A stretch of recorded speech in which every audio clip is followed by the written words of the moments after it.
नजर सब पर। नमस्कार, मैं हूं दीप्ति शर्मा और आप सभी का स्वागत करती हूं थर्ड आई न्यूज नेटवर्क में। आइए सीधे रुख करते हैं अभी तक की 10 बड़ी खबरों का। भाजपा की पहली लिस्ट तैयार, कई स्टार कैंडिडेट्स को मौका। वहीं चुनावी पिच पर नजर आ सकते हैं अभिनेता अक्षय कुमार, जल्द हो सकते हैं भाजपा उम्मीदवार। ममता पर गरजे पीएम मोदी, कहा टीएमसी का मतलब तू, मैं और करप्शन।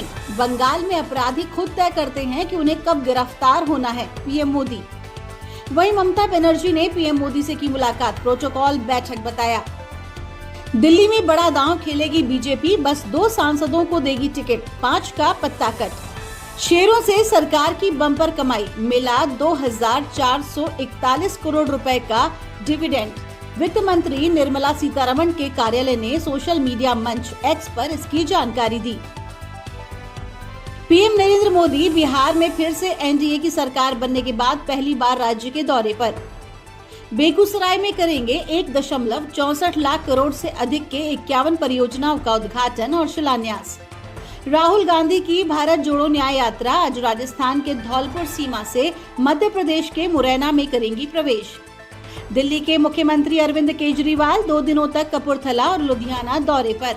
वाराणसी पहुंचे केंद्रीय मंत्री और आगरा से सांसद एसपी बघेल का दावा, पीएम मोदी का पीठ पर हाथ है तो हिमालय से भी टकरा सकता हूं।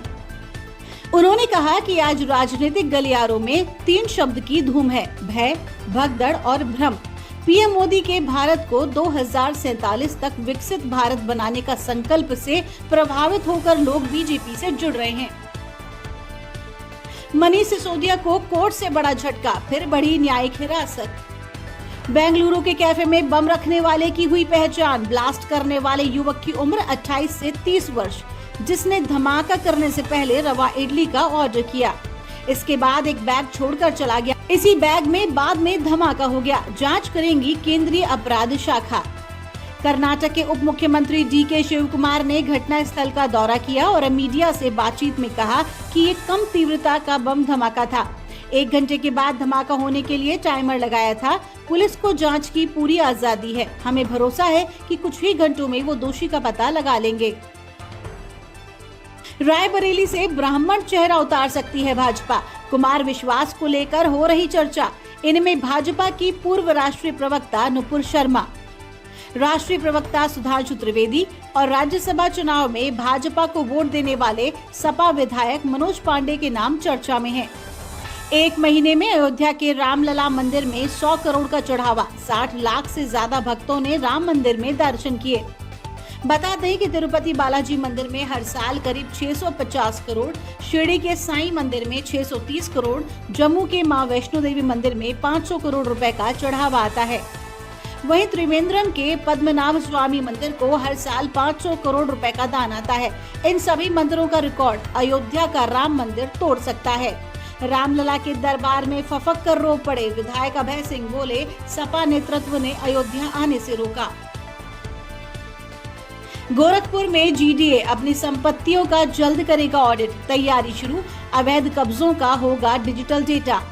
किसानों के आंदोलन का दिल्ली कूच का फैसला टला, शुभकरण की अंतिम अरदास पर 3 मार्च को होगा आगे की रणनीति का ऐलान।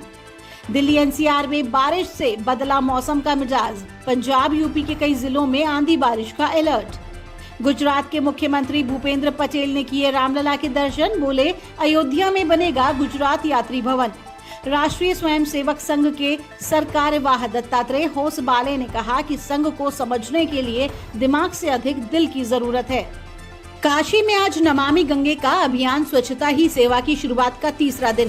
पंच नदियों के संगम स्थली पर सेवित हुए काशी खंडोक्त धूत पापेश्वर महादेव मंदिर से हुई आज दिन की शुरुआत। महादेव को गंगाजल से स्नान कराने के साथ मंदिर को धोकर अच्छे से किया गया साफ। साथ ही श्रद्धालुओं को भी सफाई हेतु प्रेरित किया गया। मध्य प्रदेश में रीजनल इंडस्ट्री कॉन्क्लेव के पहले दिन निवेशकों और उद्योगपतियों से सीएम मोहन यादव ने की 1-to-1 चर्चा। इलेक्ट्रिक ट्रक बस को दिखाई झंडी। बंगाल में कुछ होने जा रहा है बड़ा, पश्चिम बंगाल को सैनिक छावनी में बदलने की है पूरी तैयारी। राज्य में पहुंची सीआरपीएफ की 100 कंपनी, 50 और कंपनी जल्द पहुंचेंगी।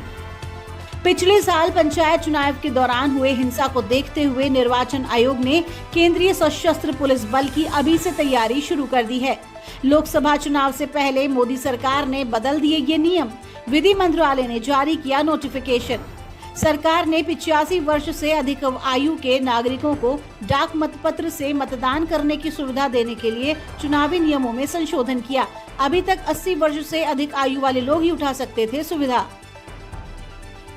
मुंबई हमलों के मास्टरमाइंड आजम चीमा की पाकिस्तान में मौत, लश्कर का था इंटेलिजेंस चीफ। ब्रिटिश प्रधानमंत्री ऋषि सुनक का सनसनीखेज भाषण। पीएम ने यूनाइटेड किंगडम में चरमपंथ के बढ़ते मामलों के खिलाफ कड़ा रुख अपनाया है और चेतावनी देते हुए कहा है कि लोगों को शांतिपूर्वक रैली निकालने और विरोध करने का अधिकार है, लेकिन वे हिंसा और उग्रवाद का आह्वान नहीं कर सकते हैं। जम्मू कश्मीर में भारी बर्फबारी के बाद क्षेत्र में बर्फ हटाने का काम जारी। बीजेपी नेता गौतम गंभीर ने राजनीति छोड़ने का किया फैसला। पार्टी अध्यक्ष जेपी नड्डा से अपील। वहीं गंभीर के बाद अब बीजेपी नेता जयंत सिंह का भी चुनाव लड़ने से इनकार। कहा, चुनावी दायित्व से करें मुक्त। आयरलैंड ने टेस्ट क्रिकेट में रचा इतिहास। पहली जीत के साथ तोड़ा भारत का रिकॉर्ड। अपने 8वें ही टेस्ट में जीता अपना पहला मुकाबला। भोपाल में 3 दिवसीय कृषि मेला का आयोजन। कृषि यंत्रीकरण को प्रोत्साहित कर खेती को लाभकारी बनाना लक्ष्य। वहीं बेंगलुरु में कृषि यांत्रिकी की अंतर्राष्ट्रीय प्रदर्शनी का शुभारंभ। चुनाव आयोग ने राजनीतिक दलों को दी हिदायत, जाति धर्म के नाम पर नहीं मांगे वोट। 1993 बॉम्ब ब्लास्ट केस में आतंकी टुंडा को बरी करने के फैसले को उच्चतम न्यायालय में चुनौती देगी सीबीआई। हल्द्वानी हिंसा में फरार 5 महिला उपद्रवी गिरफ्तार। अब तक 89 उपद्रवी सलाखों के पीछे।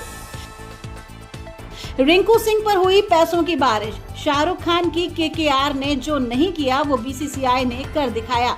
रिंकू सिंह को अपने सेंट्रल कॉन्ट्रैक्ट से जोड़ने का किया काम। सी ग्रेड में मिली जगह। इस लिस्ट के खिलाड़ियों को सालाना 1 करोड़ रुपए सैलरी देती है बीसीसीआई। बीसीसीआई ने उठाया अजीबोगरीब कदम। आईपीएल के बीच ही रख दिया टेस्ट मैच। सभी सीनियर खिलाड़ियों का खेलना भी हुआ जरूरी। बीसीसीआई ने रेड बॉल टूर्नामेंट का आयोजन करने का किया ऐलान। आईपीएल की 17वें सीजन का आगाज 22 मार्च से, तो वहीं रेड बॉल टूर्नामेंट का आगाज भी 29 मार्च से होने जा रहा है। हालांकि दर्शकों के लिए राहत की खबर ये कि टूर्नामेंट भारतीय पुरुष खिलाड़ियों के लिए नहीं बल्कि महिला खिलाड़ियों के लिए है। इन दिनों भारत में महिला प्रीमियर लीग का दूसरा सीजन खेला जा रहा है, जिसमें भारतीय महिला टीम की सभी सीनियर खिलाड़ी खेल रही हैं। अमेरिका में भरतनाट्यम डांसर की गोली मारकर हत्या। टीवी की गोपी बहू ने लगाई पीएम मोदी से गुहार। सारा अली खान की मोस्ट अवेटेड फिल्म ए वतन मेरे वतन का टीजर हुआ लॉन्च। टीवी इंडस्ट्री के पॉपुलर सीरियल झांसी की रानी के लेखक मिराज जैदी का हुआ निधन। 76 साल की उम्र में ली अंतिम सांस। काशी विश्वनाथ धाम पहुंची तमन्ना भाटिया। महादेव की भक्ति में लीन दिखी एक्ट्रेस। 90 साल की वैजंती माला ने राम मंदिर में किया भरतनाट्यम। एनर्जी देख हैरान हुए फैंस। हंसल मेहता की फिल्म लुटेरा का टीजर रिलीज। रजत कपूर का दिखा दमदार अंदाज। तो ये थी अभी तक की 10 बड़ी खबरें। देश विदेश की ताजा तरीन खबरों के लिए जुड़े रहिए थर्ड आई न्यूज नेटवर्क के साथ। नजर सब पर।